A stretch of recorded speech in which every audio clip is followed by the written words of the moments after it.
There's been a little incident, nothing with cars, and I was knocked itself far. I landed it, but it was moving. He then told me, whatever, Chapel's back, where we are, therefore it's still moving. It's still moving, so I hope it's going to be safe. Oh, David, help. Fucking knocked itself out. But it'll move in. It's on him. Well, we've got two where we are. Yeah. So this, hopefully, is fixed. I've just picked up from Prestige in Sheffield. It's like I say, just don't buy a Land Rover Discovery because they cost fortunes, and it's just cost us £457, and it's had, I couldn't tell you what it's had, but it's had an EGR valve. So hopefully that is it now. It's fixed, and we can get that gone, can't we, Wayne? Because we've had this a bloody long time, haven't we? Dave spent a lot of money on this, time and effort. We don't want to see this again, do we? Like I said from the beginning, when we had it in, it come with issues which we knew, and I wanted to trade it on. Yeah. I wanted to trade it on to And flip you were right. over, but you always don't know, because it is a nice one, but it's bitters, but we'll get it back and it'll make one. It'll make one. We'll be proud of this one when it's gone. Just right. Everyone at the minute is doing our nuts in, aren't they? Every single day it's something warranty, and we're just. So for me, because I was wanting to talk about this today when I got in. Yeah. So Jeremy, who bought the Fiat 500X, from London, like proper whittler, isn't he? Proper whittler, and because he's got my personal number, he's bloody texting me all the time, and he's like, "Oh, there's this wrong with it. What we saying? The temperature thing's not working," which is fair enough. So he's got a price, £200 for an headlight. Yeah. Then last night he's like, "Oh, the battery's not working." So I went, "Look, don't worry, we'll change the battery." And then he's like, "Oh, all these problems, and I'm really worried and all this shit."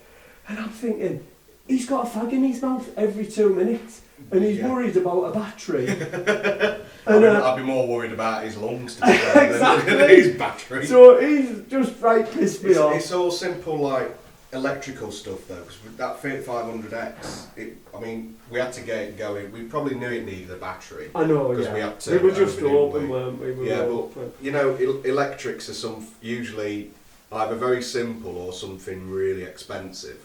But this is simple stuff, isn't it? Yeah, it's a battery, it's a temperature and sensor. it's a temperature sensor. Yeah. And then that Golf that we let go to London, so because I knew a trader, and he said, "Oh, it's for me niece or something," so I just let it get delivered, and I should have got the money straight away off them, but I didn't, because I thought, "Oh, well, I know Simon, we'll get the money sorted." And then they're ringing up this morning, they're like, "Oh, has it had a service? Has it had this? Has it had that?" And I'm like, "Just send me the bloody money." He's a trader, he's like... No, they've bought it. It's a friend of a friend. A friend of a friend. See, that's the worst ones, isn't it? It's when it's being sold to friends and families. We always say it's a nightmare. Exactly. So there's them little two, and then what else have we had?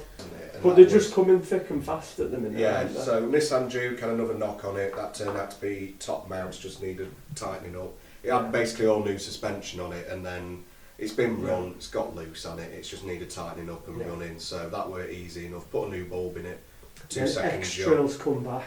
X-Trail, that had engine Glow management plugs. lights on. Is that glow plugs? That Yeah. And then this Tiguan from yesterday, he's got my number, so he texts me. And it's like, you've just got to set the boundary of ringers, don't text us. Like, leave us a voicemail instead of it being, "Oh, well, I can't get in touch with you." We're at home, we don't live in the office until 9 o'clock at night. I mean, you wouldn't go to a main dealer. No, exactly. Like, "Let me text the garage mechanic's number at 8 o'clock at night." Yeah, you know what I mean? It's a really fine line we have to tread in it. And it doesn't happen often, but we're just having a bit of a... Every single thing, every single day there's a new problem that comes back. And what's he saying about this Tiguan then? It says there's a grinding noise and a bit of a knock on it, but it's had some suspension work, hasn't it, for MOT? I can't remember. But anyway, he wants to know if we can bring it Saturday. I think he wants it done and back in a day though. But it's like But I said, look, just drop it off early Saturday when you're here. Yeah, but don't say it, remember. No courtesy car. No, under promise, over deliver. Just bring it, we'll have a look. Yeah. And that's it. And don't be saying, oh, bring it down, we'll give you a courtesy car. Just bring it down. Don't say that to it's people only anymore. worst case scenario. Yeah, exactly. You've just reminded me, the Cougar gearbox, which buggered up. Oh, fuck yeah. So that's so this other Cougar. customer, we can't get no, him, yeah. Yeah. So, this customer, it was when I first went off, so this was like July, wasn't it? It's when I went to Cornwall. So I left it for you to hand over. He's had the car for like, coming up to 3 months now. So it's getting to the end of his warranty, and then he rings last week, gearboxes, juddering, it keeps going to like limp mode or something, isn't it? And well, it's went in and then it's come back out. So we got his wife to bring the car here to drop it off of it, but then you took it down to Peterborough on Friday to a gearbox specialist. So I just wanted to get him out of my life. Yeah. I just wanted him. It's that stuff we just don't hang it over his head, do we? And Dave took it down to Peterborough. Monday morning, he rings me like the minute we open, like sat down at my desk, and the first phone call I get is from this bloke. What's happening with the car? Do you know what's going on? It's like, is it fixed? Is it fixed? It's like, they might work weekends, they might work night shifts, doesn't mean that other people do that work as well. Especially mechanics. What mechanic do you know that does night shifts? It just doesn't, exactly. So you gave him the number for the place. The gearbox place. The gearbox place. Again, just for them to set the boundary in place of like, look, you can't be ringing us every day about it. If it takes us a week to do it, it takes us a week. You've got a courtesy car, just wait and have the job done properly rather than trying to rush people through and then it potentially break again. Sometimes you think people want stuff to break. I do think that people are of the opinion of, oh, I want this to break because then it gives me a reason to moan, or it gives me a reason to... And we're just having a bad run at the minute. Yeah. That's all it is. And I know that once we get Cougar gearbox man out of our life, I feel great. This mini engine as well. Yeah, that's hanging over, isn't it? Yeah, but the customer's going to pay for that engine. And me, as a gesture of goodwill, I'm going to pay for the labour. So once that's gone, that'll be a big relief. Yeah. Just all these little things, we just need to get them out of our lives. Because it is rare that it happens. We're just having a bad run at the minute. It's just, I've never known it like this since I've started with you. It's like every single day at the moment there's at least one warranty phone call. Yeah. Some of it's easy to do, others it's leave the car with us, and it could turn out to be a complex job where you've got to run cars down the country basically to get them fixed. Because again, there's not that many specialists on your doorstep, and if you've got to find for the right price as well. That's it. Yeah. That's it. But so that's everyone thinking being a car dealer is easy. It's not. It's not. Psychologically, it's draining. It's a lot. It's putting out fires, isn't it? That's it. Yeah. We're putting out fires constantly every day. Yeah. So today I was in a great mood to come in here, and then from the drive to here, I'm now in a terrible mood because I've had ring up with the Golf, then I've had someone else ring up, and then and it just puts you in a bad mood. Yeah. But the great thing about this job is we could sell a car with £3 profit today, and I'm back in a good mood. Exactly. Do you know what I mean? See, because we've got that. And on a positive note, we've had a great review yesterday. Great review. Here he is, wait. This is because you're in. I mean, knowing that it's got no warranty, no nothing, the smart car, and it's got to go to Birmingham. So this and it goes, it started terrible because we've told him with the advert, and he were over at Mount, raining, we brings it in here, wiped it down. Absolutely buzzing. Perfect customer. Lozzie gets me to Birmingham, and this morning, I've told him beautiful review. I've told him to follow this channel as well. So that's on a positive note. So keep on smiling with this job. If you're watching, Stuart, I hope you're going well with the smart, mate. But yeah, I thought that was knackered. That car. Well, that's smart. It's a low voltage as a project car, but he wants it as a project. That's what we want. We should just start an auction centre up. That's it. Let's just auction cars off. A lucky bag, get what you want. But I said to him yesterday, I said, Stuart were the first person who rung up with sensible questions about that smart car. Everyone else we've had ring up on it, or inquiries we've had through Auto Trader since you dropped the price. It's a trade car, isn't yeah, it? since you dropped the price to like 1,500 quid. All of them were, can you deliver it to Manchester in the cost of the car, and can you do finance on it and whatever? And it's like, it's a template £1,500 smart car with no working roof, and as we knew, a low voltage problem on it, which is probably causing that roof problem, to be fair. Stuart rings up, wants it as a project car, left a deposit, came on the train, picked it up at 3 o'clock, more than happy. We brought it inside for him, he had a look around the car, made him a coffee while he were just sorting his insurance out, and went on his way, and he's left us a really, really good 5-star review as well. So that's the sort of people that we not every customer's going to be like that, but we like customers like that who just know what the score is, and they come along once in a blue moon, and they make your day. That's it, isn't it? They're those people that you hope will come back. That's who you want. Yeah, you hope they'll come back and buy from you again, because they're just nice and easy to deal with. So thanks for that, Stuart. You put me in a good mood today, mate. Right, let's get this going.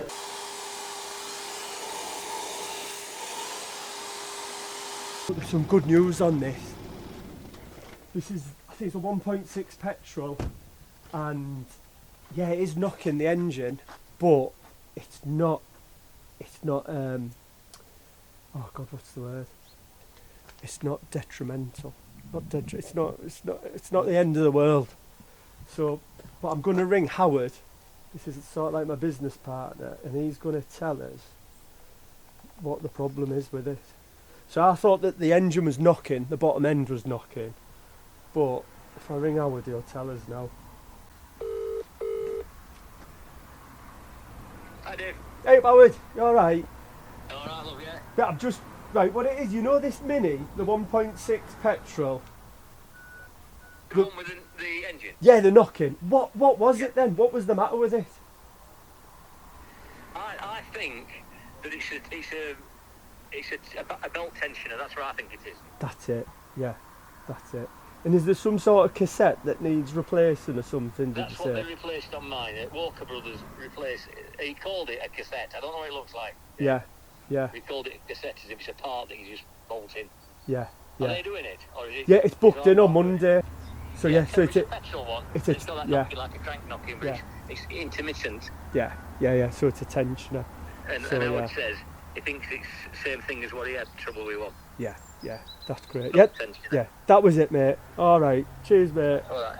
Did they say when that was going to be ready, that Range Rider? No, mate, I dropped it off and she said she'd give you a ring. Alright, love. So, but yeah, anyway, I've got to go. I'll see you in a bit. Bye. So hopefully that's just a tensioner. I think it might cost about 300 quid, which is far better than £3,000 for an engine. So that's my good news for this week. And the thing is, it looks lovely as well. It's a really nice car. That's it. And then while you're here, was the Mini where the customer thought he'd bought a warranty, but he hadn't. And me being a bloody soft touch, said, oh, get it back here, we'll have a look. Hoping it was going to be something cheap to fix, but it isn't. It definitely needs an engine. So I've got in touch with Sheffield Engine Services. They've quoted me about £2,000. But the thing is, like, if we put a second-hand engine in, it could go wrong again, couldn't it? So if we take it to Sheffield Engine Services, and the second-hand engines are all £2,000 anyhow. So if we go to Sheffield Engine Services, it's going to be £2,000, and we'll have a warranty with it for like 6 months or a year. So they're going to do that. Customer's going to pay for that, and then I'm going to pay for the labour, taking the engine out and then putting the engine back in. But that'll be tip top once that's done. That'll be absolutely spot on. It's fucking never ending, isn't it? Yeah. And the tales of war continue. This is the Transit Connect, the head gasket. It's got a head gasket problem, so we've transported it all the way from Newcastle down to here, which has cost about 300 quid, which is a bit guttering. But we did have £5,000 in this car. There was a clear £5,000 profit. So even with that 300 transport, I've got a really good mechanic who works on these engines and knows about this head gasket problem. So, and he said it's not that hard to fix. So I know he's going to do a good job and it's not going to come back. So 300 quid for the delivery, maybe, I'm just guessing, might be like 700 quid to get the head gasket fixed. Might be more, but even if it is more, there was still a good profit in it. So let's get that fixed and get it back to the customer. When I did sell it, I definitely didn't sell it with no badge missing, by the way. I don't know where that's gone. But yeah, that's the head gasket.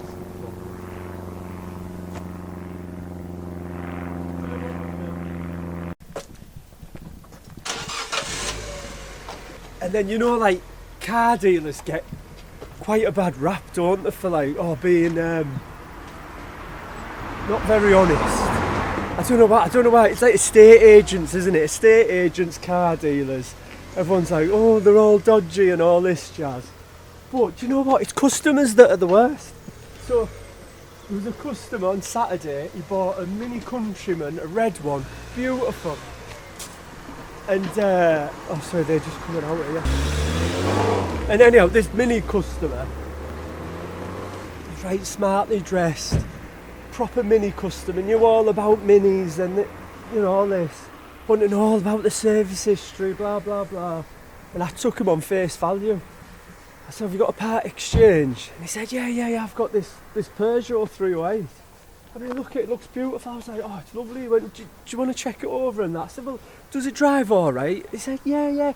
It drives absolutely beautiful. I was like, in my head I was thinking, he's not going to lie. He just looks like a person that you trust with your daughter to go out with or whatever. So he brings this in, takes his Mini, buggers off. I come in Monday, I'm like, just take out for a little drive, get some pictures. The bloody clutch is stuck to the floor.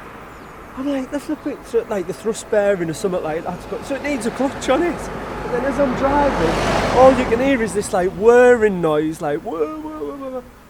And it needs some bearings on it as well. So again, that's going to cost me about 500 quid to fix. And I know what you're probably thinking is, why don't you ring the customer up and ask him for some more money? And I did think about doing that, but then I weighed up in my head, we've got it at the right price.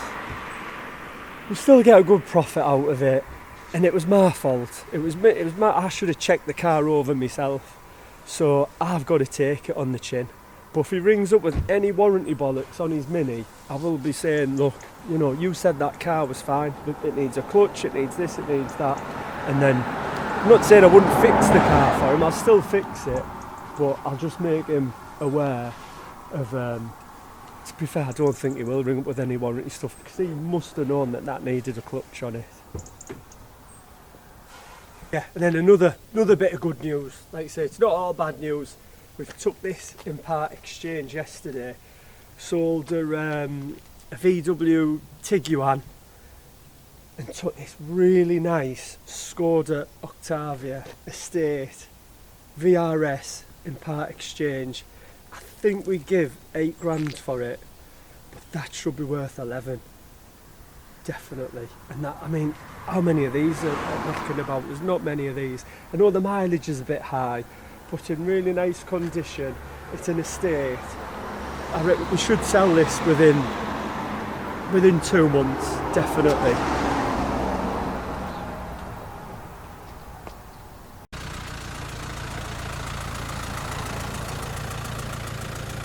So, this morning, March first morning, and I was this here.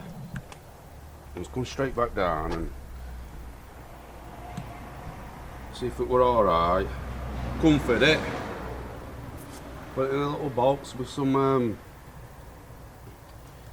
sheet round it. And there it is, look, bless its heart. It was still moving around, it were alright still. Phone vets up. Well, get it straight down, took it straight down. Phoned up not so long ago. It's going to wildlife rehab and see how it's going to be doing, but it was moving about, never put up with a struggle, it weren't making no noise. as soon as we've got it were fine. I'm just waiting for an update. I'll give him a phone call tomorrow.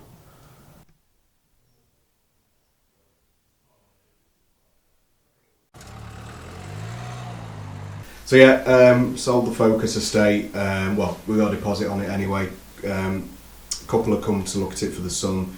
He lives down London way. Wants it for ULEZ.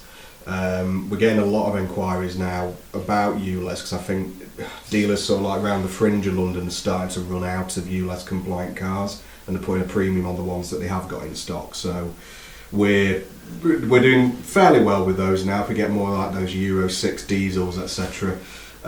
So yeah, that's given us a good run of cars with that Skoda, then the BMW, then this Focus. About £3 profit in that, so it's all worked out nicely with it. He'll come on Saturday and pick that up. Nothing to do. It's got an MOT and the service on it already. Again, nice and easy. As Dave says, just keep it nice and easy, nice and simple. So yeah, one more down.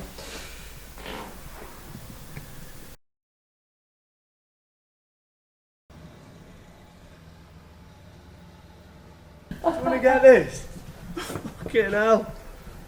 Not again. We're having the worst time ever. Oh, I can't. This is getting too depressing, this now. Yeah, David's smoking. Oh, fucking hell. So it's just been round for MOT and there's oil splurting all over the top of the engine. What does he think it is, mate? Smoking. It's smoking. He's going through that. He says if it's gone too far, he says possibly it could be another engine. Or a recon. It's starter, it's smoking, and I went, there's no point because it's going to fail on emission and everything. So I'll abandon it. I think that's another viaduct. Let's have a look at it, sort of thing. Oh my! I'm not saying it is, but I abandoned it. I can't do this anymore. Honestly, this is doing my head in. For viaducts, if you know.